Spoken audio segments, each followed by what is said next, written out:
Tayo papasok sa City Hall. Kaya makita nyo po. Ayan po ang aming Amerikano. Nakatupad pa. Yan. Papasok po. First time po niya makakapasok sa Malolos City Hall. Yan. Tingnan nyo po ang aming Amerikano. Yan.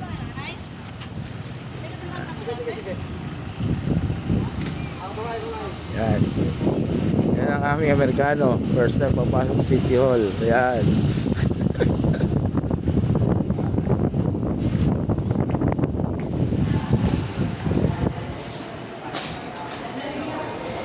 Anong feeling mo kano? Naman.